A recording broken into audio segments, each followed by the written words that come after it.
po mga kasundo, ito na naman po si Kuya Bari at may panibagong kwento po tayo ngayon.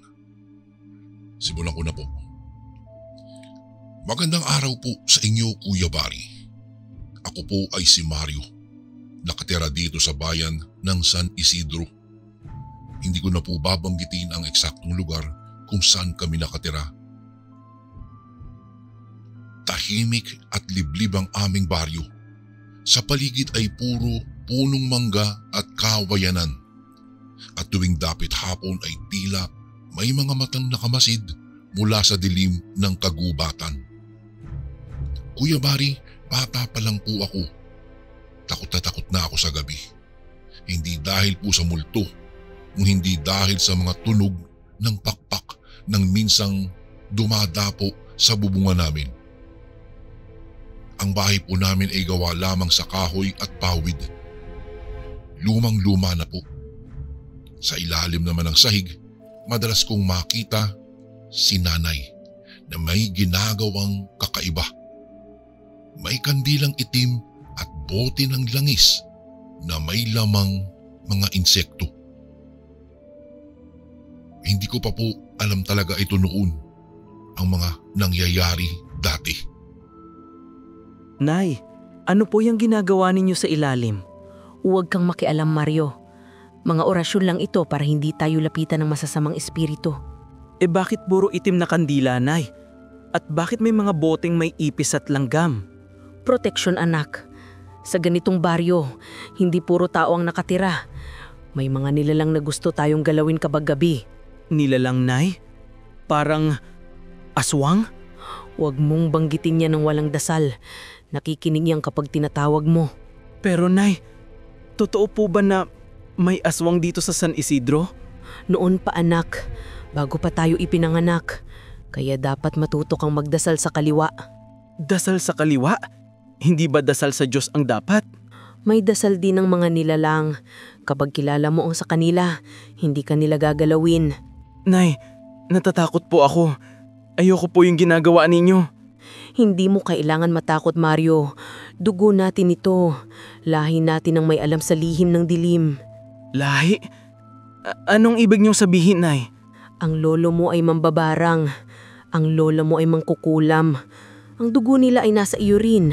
Hindi ko po gusto yan, Nay. Gusto ko lang maging normal. Walang normal sa ating lahi, anak. Ang tanging normal ay ang kamatayan. Pero bakit po kailangan yan? Hindi ba masama ang mambabarang? Masama lang sa mga walang alam. Pero sa atin, ito ang paraan para mabuhay. Hindi ko po maintindihan. Balang araw maiintindihan mo. Ngayon sumunod ka muna sa akin sa kubo. May magpapatulong. Sino po yung lalaki? Bakit may dalang manok at itlog? Gusto niyang ipabarang ang taong umagaw sa lupa niya. Nay, wag po. Masama yan. Tahimik ka lang at manood. Kailangan mong matutunan ito.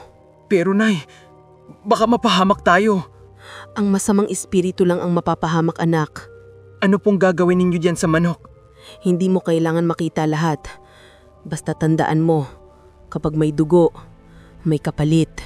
Kapalit? Oo, Mario. Sa bawat kagalingan, may kabayaran. Nay, ayoko pong matutunan yan. Hindi mo mapipigilan ang dugo mo. Darating ang araw, hahanapin mo rin yan. Pero Nay… Tama na, Mario. Magdasal ka na lang. Huwag kang tatapak sa anino ng ahas sa daan. Bakit po? Kasi kapag tinapakan mo ang anino ng ahas, sinusundong ka na nun ng nilalang na nagaan yung tao. Hindi ko po maintindihan, Nay. Hindi mo pa kailangan maintindihan. Ang mahalaga, sumunod ka. Naiba po talaga kayo, Nay. Iba ako dahil kailangan. Ang may alam lang sa dilim, ang nakakakita ng liwanag. Pero Nay, may hangganan po ba ang ginagawa ninyo? May hangganan kapag wala na akong anak na susunod. Ayoko pong sumunod, Nay. Kaya nga tinuturuan kita para hindi ka lamunin ng takot. Kinagabihan, hindi ako nakatulog. Sa labas, maririnig ang huni ng mga tuko at langit-ngit ng kawayan. Para bang may kung anong gumagapang sa bubungan.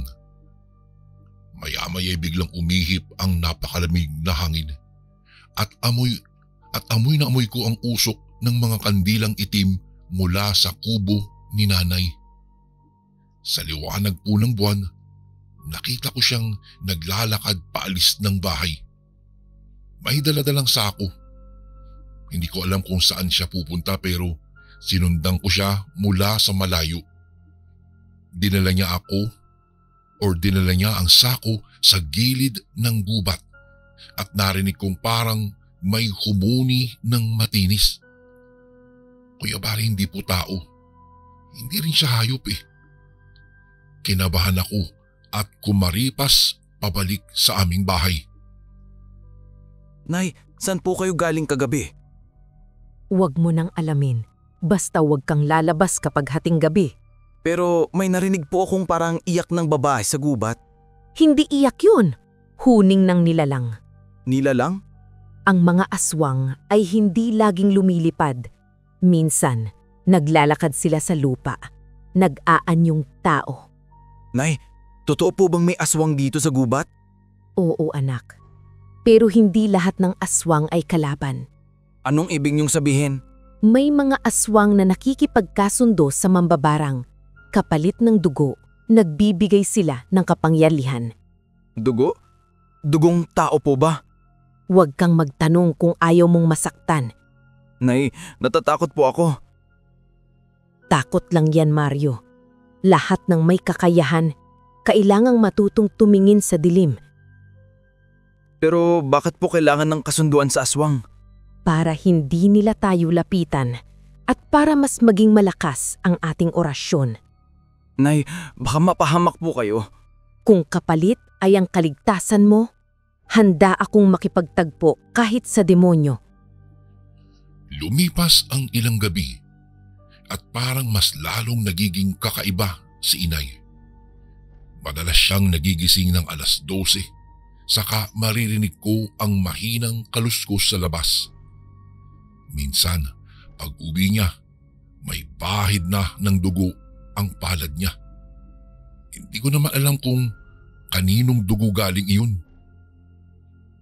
Isang madaling araw, nagising ako sa malakas na kalabog mula sa kubo. Pagdungaw ko, nakita kong may nakaluhod na anino sa harapan ni inay. Matangkad ito, payat at tila may mahabang dila na lumalabas sa kanyang bibig. Hindi ko naman alam kung tao po iyon o hayop.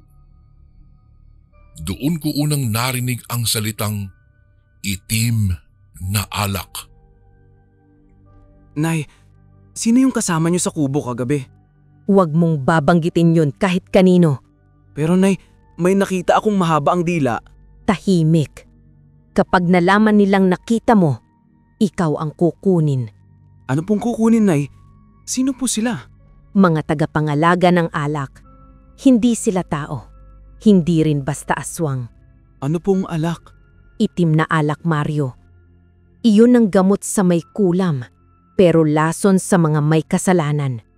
Bakit po kailangan yun? Dahil darating ang araw, anak. Ikaw ang magpapatuloy ng ritual. Hindi ko po kaya yan. Kaya mo kung ayaw mong mamatay. Ngay, ayoko na. Huli na ara tumanggi. Nakita mo na ang hindi mo dapat makita. Anong ibig niyong sabihin? Ibig sabihin, nakaugnay ka na rin sa kanila. Magmula ng gabing iyon, hindi na naging payapa ang aming bahay. Sa tuwing papulubog na po ang araw, naririnig ko ang mga kaluskos sa paligid ng kubo. At minsan ay tila may humihingal sa ilalim ng aming sahig. Si inay, palagi ng tahimik. Madalas siyang nakaupo sa harapan ng altar na may mga itim na kandila. Habang nakatitig sa bote ng madilim na likido, sabi niya, iyon daw ay ang itim na alak. Hindi ko alam kung bakit nanginginig ang kamay niya tuwing hinahawakan po niya ito. Minsan napansin kong may malalim na gasgas ang braso niya. Para bang may matulis na kuko na dumaan doon. Nay, ano po yung alak na yan? Hindi ito para sa iyo, Mario. Para ito sa mga nilalang na kailangang husgahan.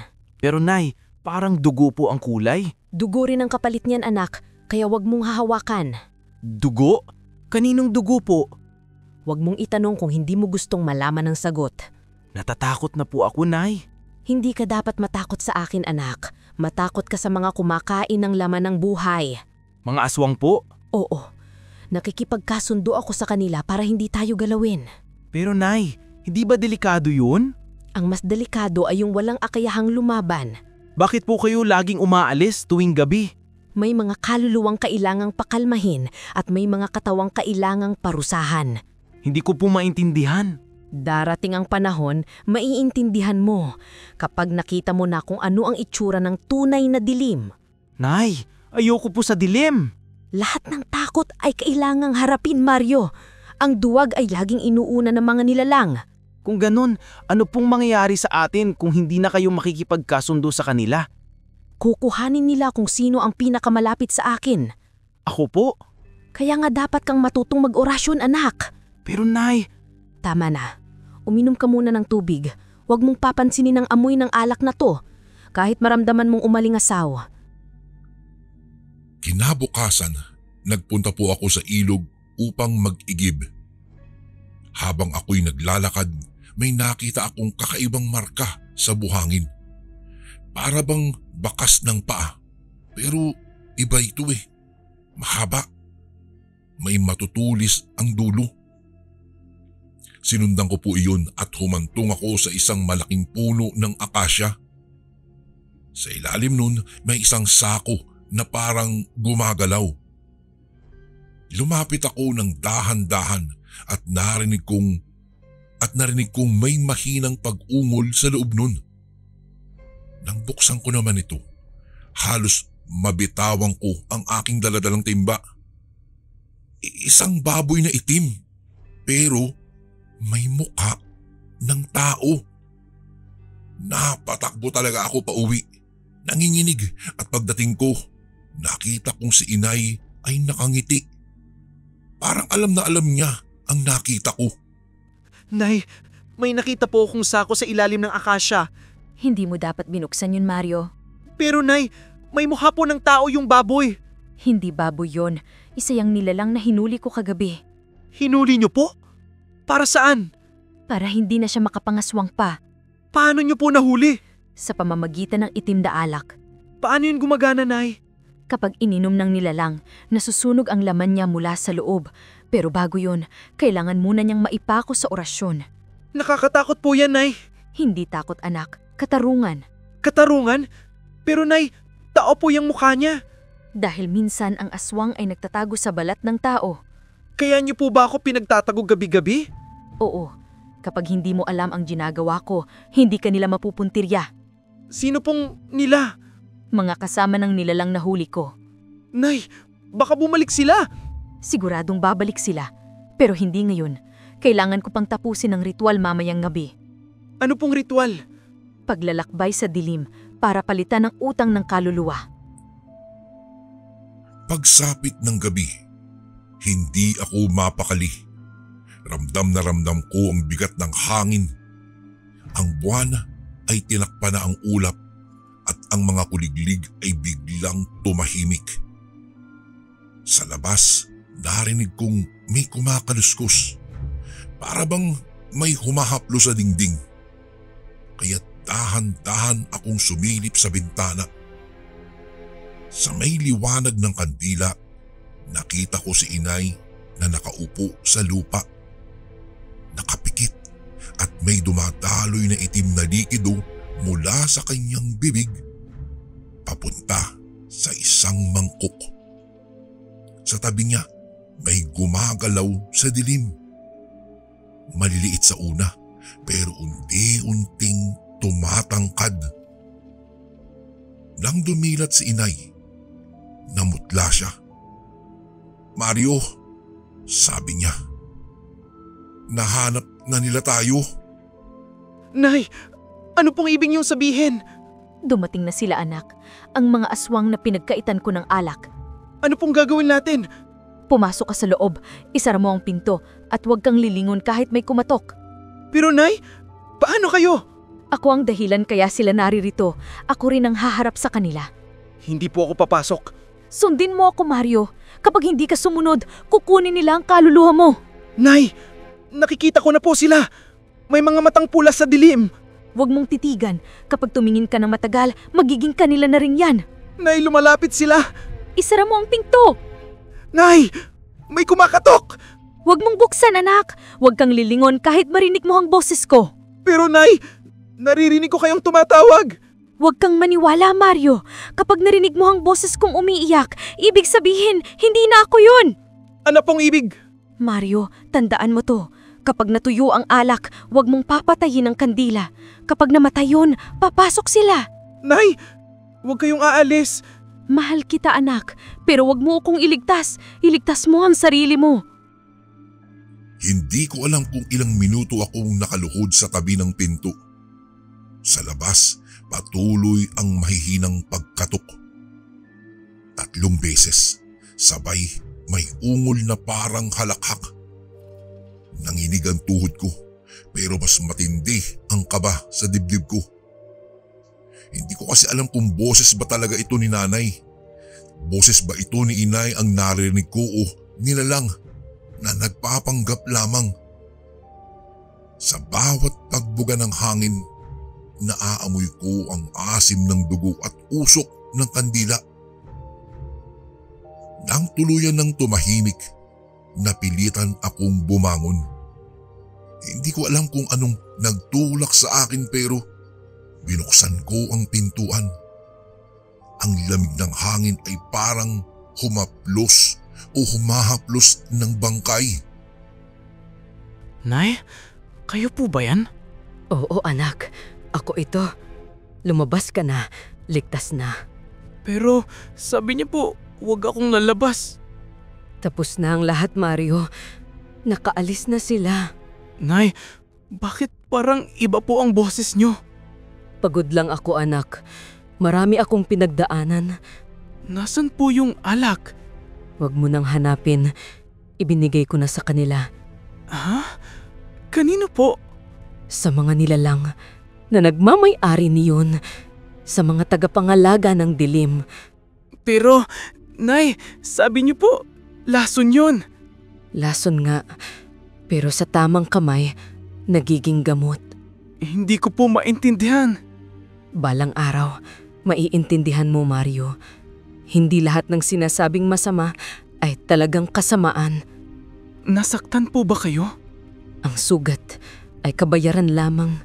Ang mahalaga, buhay ka. Nay, bakit parang ang lamig ng kamay niyo? Dahil hindi na ako ganap na tao, anak. Anong ibig niyong sabihin? Ang dugo natin ay kalahating tao, kalahating nilalang. At ngayong nakita ka nila, hindi ka na makakatakas. Nay, nilalang? Ibig sabihin, aswang po kayo? Hindi aswang, tagapamagitan. Ang tungkulin ko ay panatilihin ang balanse ng dilim at liwanag. Pero, bakit po ako? Bakit pati ako madadamay? Dahil ikaw ang magiging susunod. Ikaw ang kapalit ko sa kasunduan. Tumakbo ako papalayo sa kanya.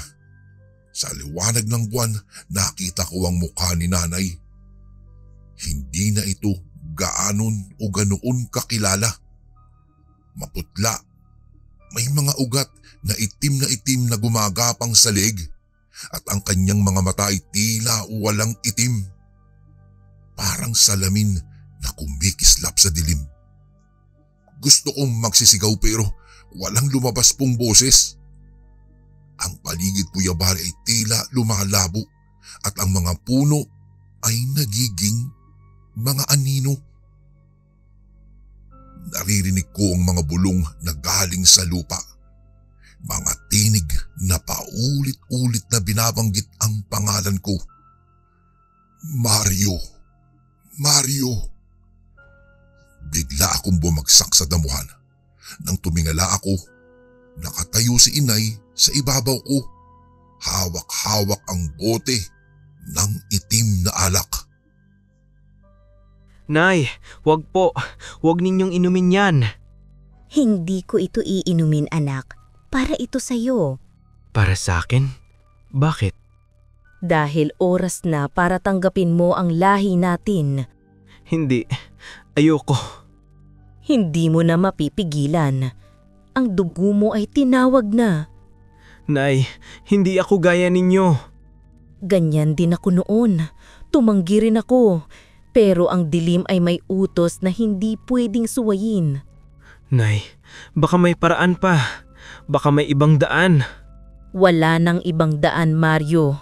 Ang kasunduan ay sinelyuhan pa noong ipinanganak ka. Sinong nagsilyo? Ang ama mo. Ang ama ko? Akala ko po, iniwan niya tayo. Iniwan niya tayo dahil alam niyang hindi na siya tao. Kalahating nilalang siya, isang aswang na tumalikod sa kanyang lahi. Kaya pala, hindi ko siya natatandaan. Oo, dahil pinutol ko ang koneksyon ninyo. Pero huli na, babalik at babalik ang dugo sa pinagmulan nito. Nay, ayoko ng ganitong buhay. Hindi mo pinili ang dugo mo, pero pwede mong piliin kung paano mo ito gagamitin. Paano po? Ubusin mo ang alak. Kapag naubos mo, makikita mo ang totoo mong anyo. Hindi ko po kaya. Kapag hindi mo ginawa, sila ang kukuha ng kaluluwa mo. At kapag kinuha nila, mawawala ako. Nay, huwag niyo pong gawin to. Anak, minsan kailangan nating maging halimaw para mailigtas ang tao. Hinila ni inay ang kamay ko at ipinilit niyang ipahawak sa akin ang bote. Mabigat po iyon at malamig. Parang may buhay sa loob. Nararamdaman kong gumagalaw ang likido. Parang humihinga. Nang tumingin ako sa kanya, ngumiti siya sa akin. Isang ngiti na may halong luha. Kapag natikman mo ito, hindi ka na matatakot, Mario. Sabi niya sa akin. Pinisil niya ang pisngi ko at dahan-dahang inilipat o inilapit ang bote sa aking labi. Sa unang lagok, nasunog ang lalamunan ko. Ang paningin ko po ay biglang nagdilim. Sa huling sandali, bago tuluyang maglaho ang liwanag, narinig ko ang boses ni nanay. Ngayon, alam mo na kung sino ka. Nay, nasusunog po ang dibdib ko. Huwag mong labanan, anak. Tinatanggap ka na ng dugo mo. Naiinitan ako. Parang may gumagapang sa loob ko. Iyan ang kapangyarihan mo. Yakapin mo yon. Hindi ko po kaya. Kaya mo, Mario. Tingnan mo ako. Nay, bakit po ako nakakakita ng mga anino sa paligid? Sila ang mga tagapagbantay. Nakikita mo na ang mundong hindi kayang makita ng tao. Nay, bakit parang gusto nilang hilahin ako? Huwag kang lalapit. Tumayo ka sa liwanag. Hindi ko na po alam kung alin ang totoo. Ang totoo ay nandito ako, anak. Ako ang liwanag mo sa dilim. Nay, baka mamatay ako. Hindi ka mamamatay. Ipapanganak ka muli. Ano pong ibig niyang sabihin? Mario, kapag tumigil ang sakit, tandaan mo, hindi mo kailangang maging gaya ko. Nay. Anak, patawarin mo ako. Hindi ko sinadyang ipamana ito. Nay, huwag kayong lumayo. Kapag dumilat ka muli, ako na ang kabayaran. Hindi. Nay, huwag kayong aalis. Mahal kita, Mario. Pero sa dilim, may isa lang na pwedeng manatili. Nay! Paalam, anak. At huwag mong kalimutan, ang liwanag ay nasa loob ng dilim. Pagmulat ng mga mata ko, maliwanag ang paligid. Akala ko'y panaginip lamang ang lahat.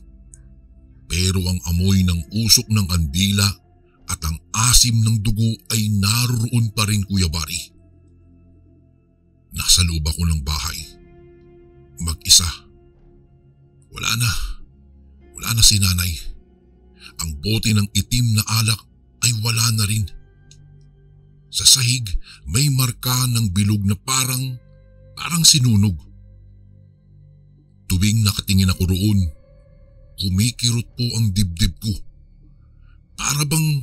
Parang may humihigop na hininga. Sa labas, tahimik na tahimik ang aming baryo.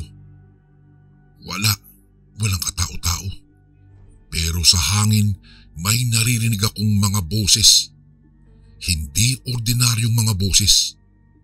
Pamilyar, ngunit parang galing sa kung saan.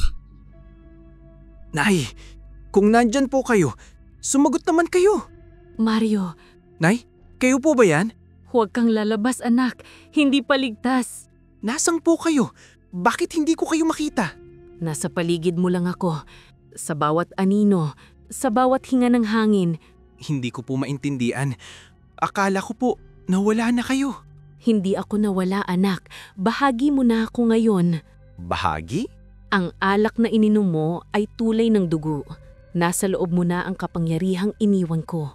Pero, Nay, pakiramdam ko, may gumagalaw sa loob ko. Iyon ang mga mata ng dilim. Huwag mong labanan. Parang may mga bulong, Nay. Naririnig ko silang nag-uusap. Makinig ka anak. Ang mga bulong na yan ay mga nilalang na nagmamasid. Huwag kang matakot. Pero, parang gusto nila akong sundan, Nay. Dahil kinikilala ka nila bilang bagong tagapamagitan. Hindi ko po gusto yan. Hindi mo kailangang gusto. Sapat na tinanggap ka ng dugo. Nay, ayoko pong maging kagaya ninyo. Huwag mong sabihin yan anak. Ang tinatawag ng dugo ay hindi tinatanggihan. Mula noon, bawat araw ay parang gabi. Kahit maliwanag ang araw, may mga aninong sumusunod sa akin. Kapag naglalakad ako sa daan, naririnig ko ang mga yapak na hindi akin. Minsan nga nakikita ko sa salamin ang mukha ni nanay sa halip ng mukha ko. Sa gabi, tumitindi ang mga tinig. May isa na palaging lumalapit. Malamig ang kanyang hininga. Bulong ng isang babae. Tignan mo kami. Ikaw ang susi.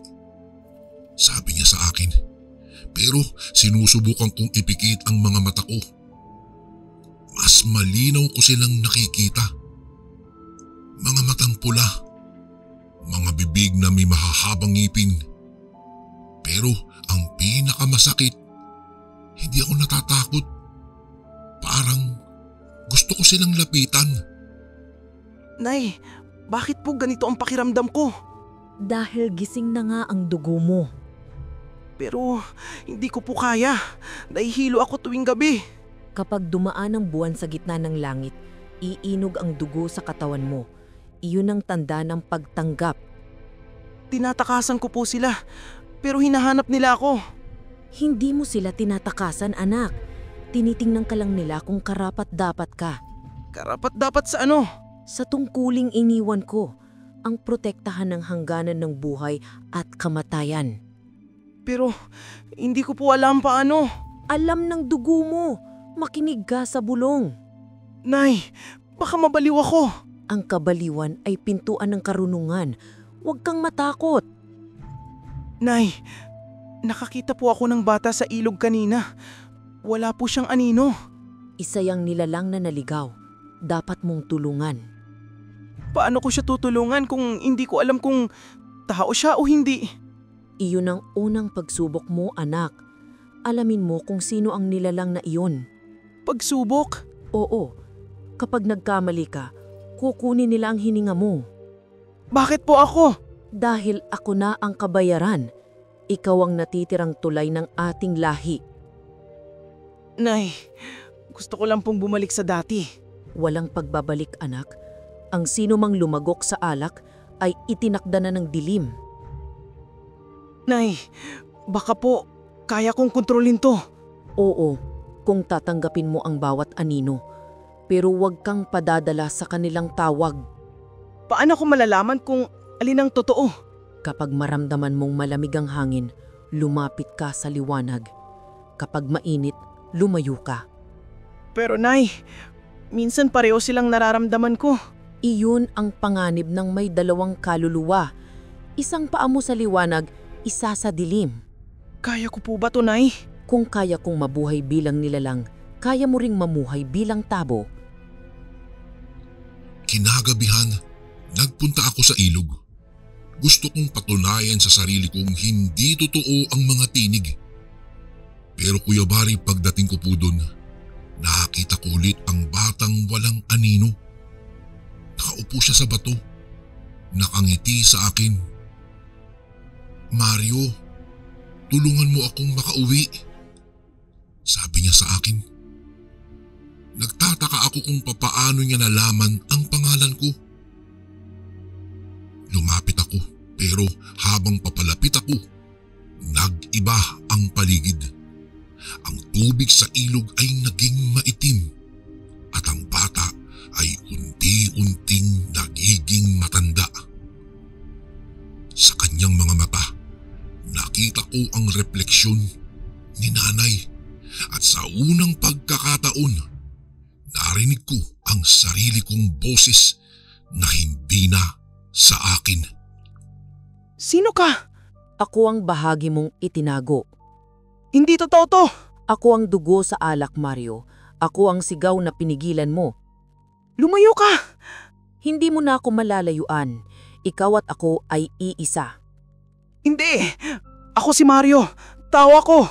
Tao? Tingnan mo ang mga kamay mo. Diyos ko, may kuko.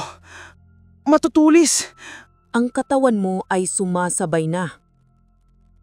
Nay, naitulungan niyo ako. Hindi mo na siya maririnig. Ako na ang tinig na iyon. Anong gusto mo sa akin? Iyakapin mo ako. Kapag tinanggap mo ako, mawawala ang sakit. Hindi ko magagawa yan. Kung hindi mo tatanggapin, kukunin nila ang kaluluwa mo ngayong gabi. Mas mabuti pang mamatay ako. Ang kamatayan ay simula lang, Mario. Tigilan mo ako. Tingnan mo sa tubig. Sino ang nakikita mo? Hindi ko alam kung ako pa to. Ikaw pa rin, ang Mario na gising na sa dugo. Paano ko mapapatigil to? Hindi mo mapapatigil ang tinatawag ng lahi. Anong mangyayari sa akin ngayon? Kapag tumigil ang buwan sa langit, magbabago ang anyo mo. At sa unang sikat ng araw, malalaman mo kung anong nilalang ka talaga. Gabi na naman. Ang buwan ay bilog na bilog at tila mas maliwanag kaysa sa dati. Sa ilalim ng liwanag nito, nakikita kong pumupula ang mga ugat sa aking mga kamay. Hindi ako makatulog. Sa dibdib ko, may umuukit na parang napakainit. Para bang may kumaagat mula sa loob.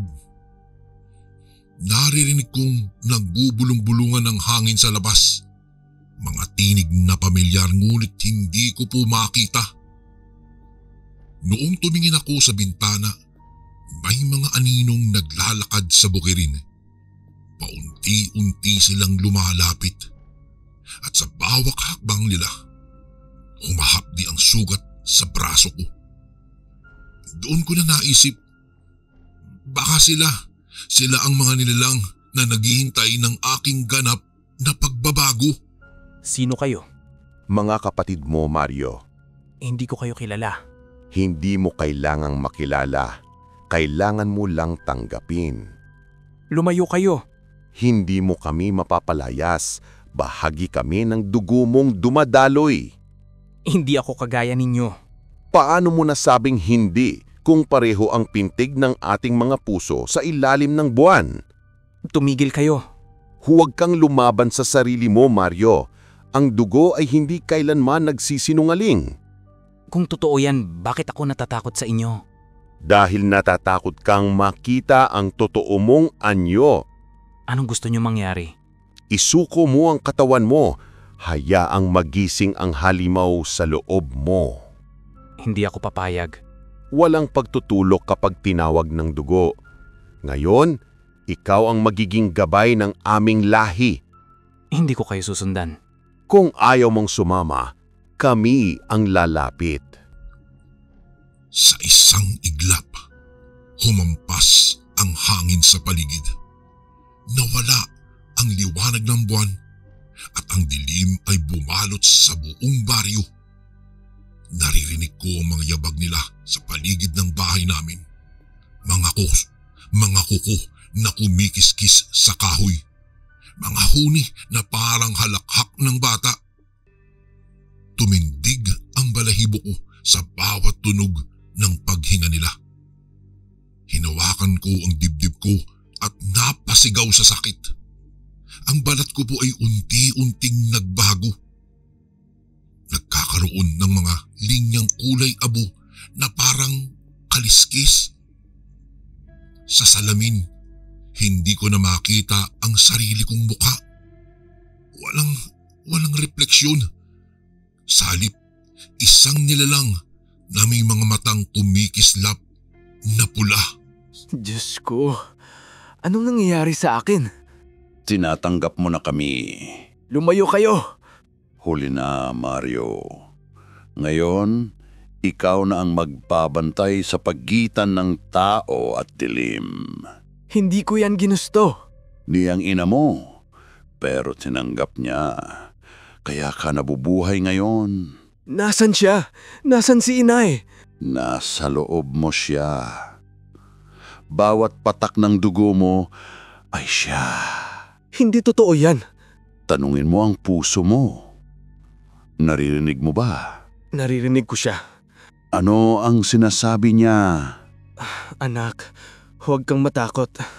Iyon ang huling bilin niya bago siya tuluyang maglaho. Hindi ko po alam kung anong gagawin. Gawin mo ang nararapat. Ang una mong tungkulin ay protektahan ang baryo laban sa mga gutom sa laman. Bakit ako? Dahil ang mga tao ay walang alam. Ikaw lang ang may kakayahang lumaban. Lumaban sa kapwa niyong aswang? Hindi lahat ng aswang ay kapatid. May mga itinakwil ng dilim. Sila ang mga uhaw na wala ng hangganan. At paano ko sila matatalo? Gamitin mo ang alak. Ang lason ay nasa dugo mo na. Ibig niyong sabihin, ako ang bagong sidlan ng itim na alak? Oo. Kapag tinawag mo ang apoy ng loob, lalabas ang kapangyarihang iyon. Dinig na dinig ko ang iyak ng mga aso, ang mga alulong na sinasabayan ng malamig na hangin. At sa di kalayuan, may sigaw ng isang babae. Isa sa mga kapitbahay naming matagal nang nawawala. Hindi na ako nag-isip. Tumakbo ako palabas, dala ang takot at galit na magkasabay. Sa gitna ng bukirin, nakita ko ang isang nilalang na kumakain ng laman. Sa tabi po niya, nakalugmok ang katawan ng tao. Nang magtagpo ang mga mata namin, alam kong wala na itong atrasan. Nararamdaman ko ang pag-init ng dugo, ang pag-ikot ng alak sa loob ng aking sugat, sa aking mga ugat. At sa unang pagkakataon, nararamdaman kong totoo nga, may halimaw sa loob ko. Bitawan mo siya. Sino ka para utusan ako? Ako ang tagapamagitan. Tagapamagitan o traidor? Naamoy ko ang dugo ng tao sa'yo. Hindi ako katulad ninyo. Lahat ng uminom ng alak ay isa sa amin. Kung ganun, hayaan mong ipakita ko sa iyo kung ano ang kaya ng kalahating tao. Magaling. Subukan mong labanan ang sarili mong dugo. Sumigaw ka, luminis ka, dugo. Ano yung sinasabi mo? Orasyon ni inay para sa mga nilalang na nilamon ng kasakiman. Hindi mo kayang gamitin yan laban sa akin. Kaya ko dahil hindi ako takot sa dilim. Lumayas ka sa lupa naming ito. Hindi mo alam ang ginawa mo, Mario. Kapag pinatay mo ko, magigising ang iba. Mas mabuti na yun kaysa hayaan kayong pumatay. Hindi mo alam kung ano ang pinasok mo. Alam ko, ako ang anak ng liwanag at dilim at ako ang hangganan ninyo. Pagbabayaran mo to. Siguro nga, pero ngayon, ako muna ang maghuhusga. Natapos na ba? Hindi pa. Sa bawat patak ng dugo mo, may bagong tatawag ang dilim. Kung ganon, hayaan mong ako ang sumalubong sa kanila. Isa ka na sa amin, Mario. Siguro na, pero hindi mo alam. Ako rin ang katapusan ninyo. Lumipas ang 3 buwan mula ng gabing iyon, Kuya Bari. Tahimik na ulit ang baryo. Wala nang aswang. Wala nang mga halimaw. O iyon ang akala ko. Bawat gabi, tumatambay ako sa harapan ng bahay ni Inay. Pinakikinggan ang huni ng kuliglig at lagitik ng mga kawayan. Pero may mga pagkakataong napapansin kong iba ang mga tunog. Parang mga yabag sa bubungan.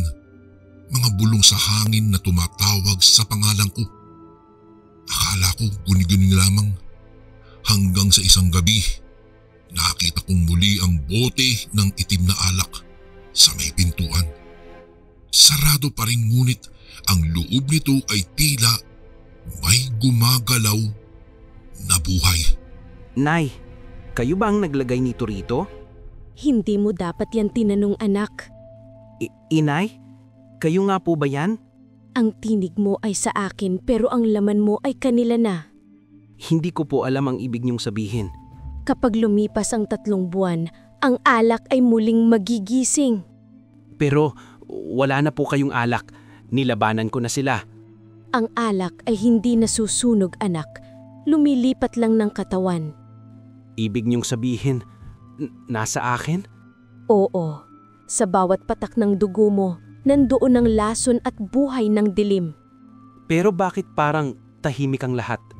Tahimik lang ang mga nilalang kapag naghihintay. Naghihintay? Para saan? Sa susunod na magmamana ng alak.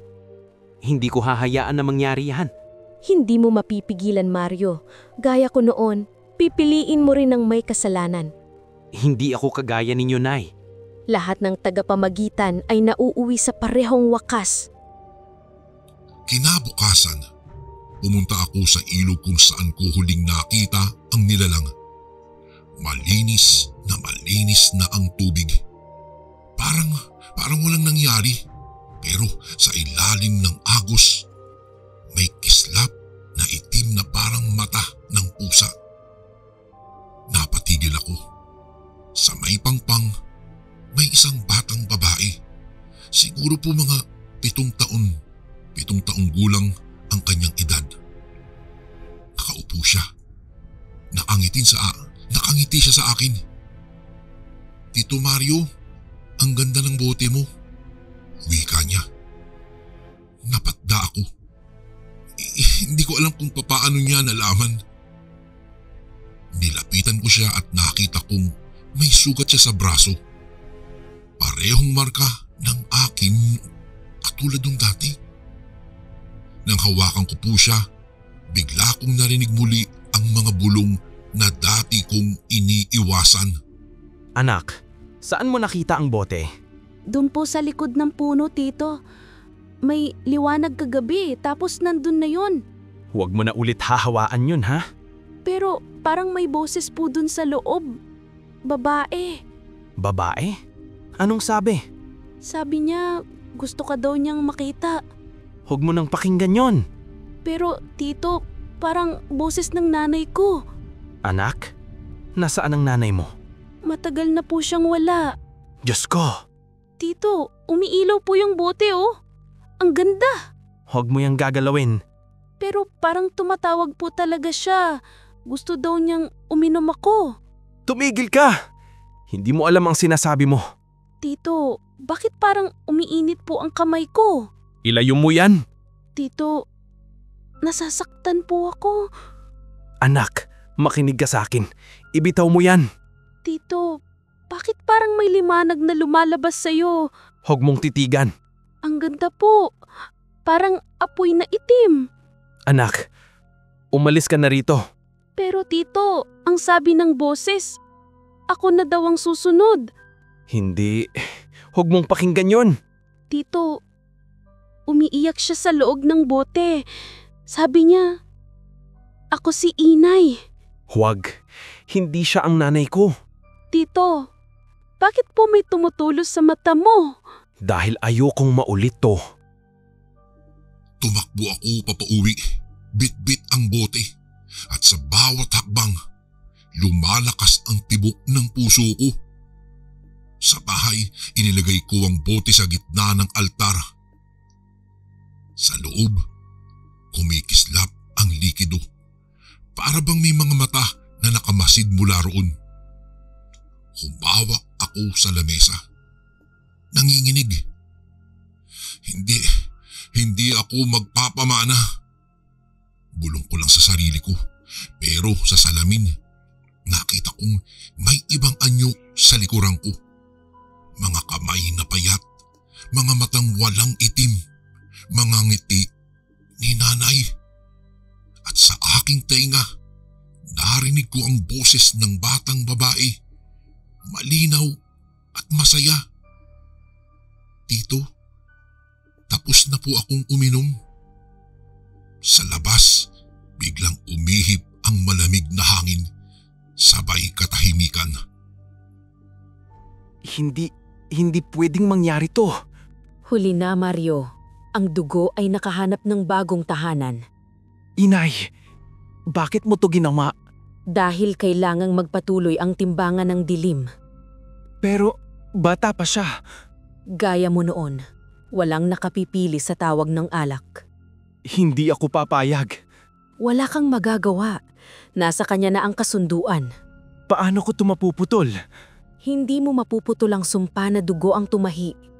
Kung ganun, ako na lang ulit. Ako ang papalit. Hindi na maaari. Isa ka ng sisidlan. Sisidlan? Oo. Ang bote ay laman mo na. Ang dilim ay nananahan sa'yo. Kaya pala ako hindi tumatanda. At hindi ka na rin mamamatay. Kaya ba ako ginawang tagapamagitan? Para ipasa to sa iba? Oo. Dahil ang lahi natin ay hindi nagwawakas, Mario. Kung ganun, wala na talagang kalayaan. Ang kalayaan ay ilusyon lang mga takot sa dilim. Inay, naririnig ko silang tumatawag ulit. Ang mga bagong nilalang ay gising na. Anong gusto nila? Ang bagong bata, ang sisidlan ng susunod na alak. Hindi ko sila hahayaang kunin siya. Kung ganun, anak, ikaw na ang magiging guro. Guro? Oo, ipakita mo sa kanya ang liwanag, pero itago mo ang dilim. Inay, natatakot ako. Lahat ng guro ay natatakot sa unang araw ng pagtuturo. Anong mangyayari kapag natutunan niya na?